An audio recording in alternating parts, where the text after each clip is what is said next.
Welcome back to Facing the Mirror, the podcast where we stop chasing clarity in others and start finding it within ourselves. I'm Christina, trauma survivor, shadow work expert, life coach, and your mirror holder for today's episode. If you're someone who's struggled with codependency, people pleasing, or love addiction, this episode might sting, but it will also set you free because today we're diving into what I believe is the most overlooked, undervalued, and misunderstood relationship in our lives, the one we have with ourselves. Now, before you roll your eyes and think, "Ugh, another self-love episode," let me stop you right there because this is not about bubble baths and crystals.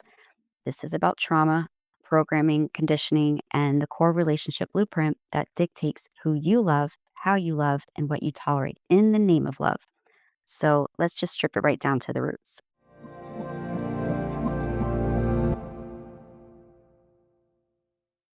Let me ask you this. If every relationship you've ever had were a mirror of how you treat yourself, what would it show you?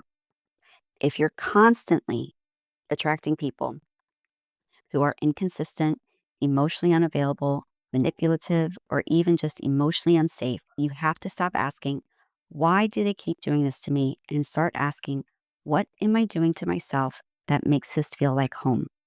But here's the truth, and I say this with love and years of experience. Every unresolved wound in your relationship with yourself is going to show up in your relationship with someone else. It won't always be obvious. You'll call it fate, but often it's just familiarity, trauma familiarity.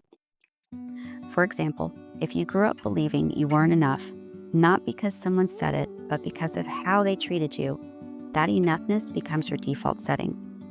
So later in life, when you fall into relationships where you feel like you're constantly having to earn your place and jump through hoops and prove your worth, it feels familiar.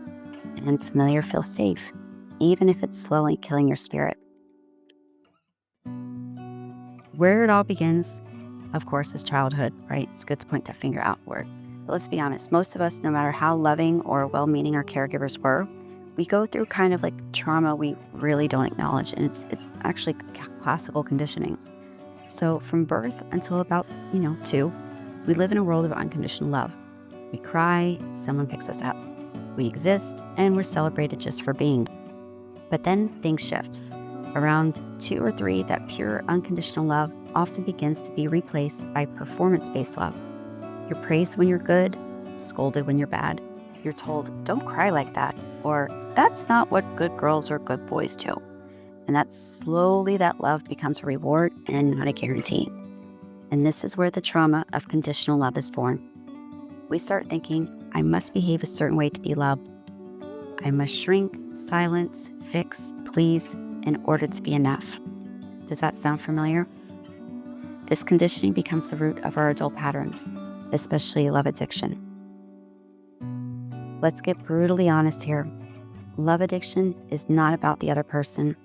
It's not about how magnetic they are, how good the sex is, how intense the chemistry feels. Love addiction is about your relationship with yourself. It's the emotional wound inside of you looking for a savior.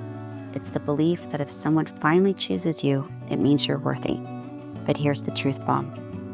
No one can rescue you from the parts of yourself you've abandoned. If you're constantly feeling desperate for love, addicted to validation, terrified of being alone, it's time to stop chasing and start reparenting.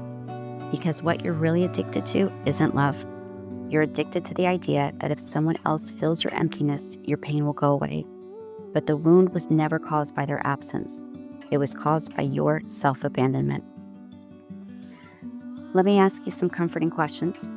Well, they're comforting because they get underneath the skin. That's what I call a comforting question. And I want you to really answer honestly, okay? Pause this if you need to. That's all right. How do you speak to yourself when you mess up? For real. How do you speak to yourself when you mess up? Are you kind, patient? Are you calling yourself names? You're not alone, but just be honest.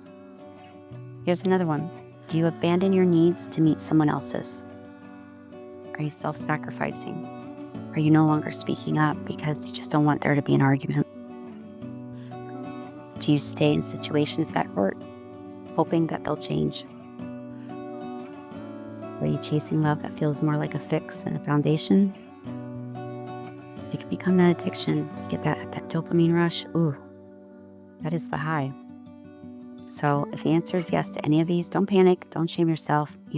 Just get curious. Get curious and ask yourself why. Answer those questions. Get to the root of it, because only you can fix this.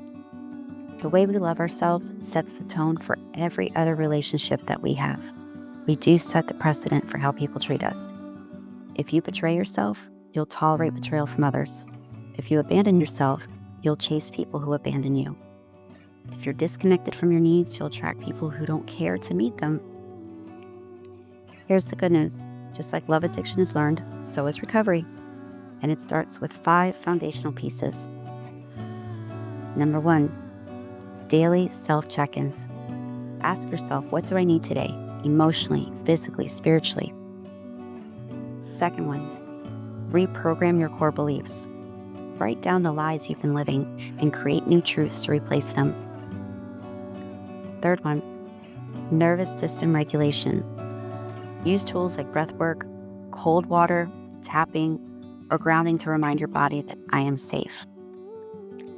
Number 4, most important here, boundaries.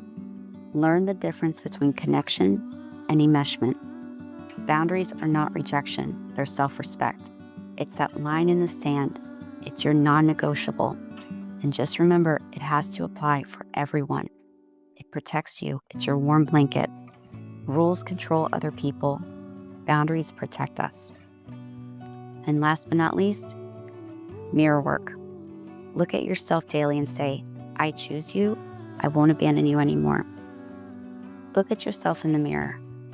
You want to talk about some tears? It's very hard when we see ourselves and we know all the hurt and pain that we've gone through. And then to see that face in the mirror of who actually was responsible for that. Let me be clear. This isn't a magic formula. This is messy. It's layered. It's beautiful. It's really brutal inner work. You'll grieve the years you abandon yourself. You'll resist letting go of the pain, and that pain is eventually becoming your identity. You will be tempted to go back to what feels familiar, even if it hurts. But on the other side, you'll be free. You'll stop trying to earn love and start being love. You'll stop begging for scraps and start feeding yourself, and you'll stop chasing people who don't choose you, because you finally choose you. If this hit home, I want you to know that you're not alone in this work and you don't have to figure it all out today. So just start small, stay consistent, and most importantly, stay with yourself. There are a few ways that I can support you. You can go to my website at healingmyfeelings.com. There's a lot of information. Join the link or click on the link tree. You deserve the kind of love that doesn't hurt. But first, you do have to give that to yourself. So thank you for showing up for you today. And once again, another episode of Facing the Mirror. And as always, I'm Christina, always here and always real.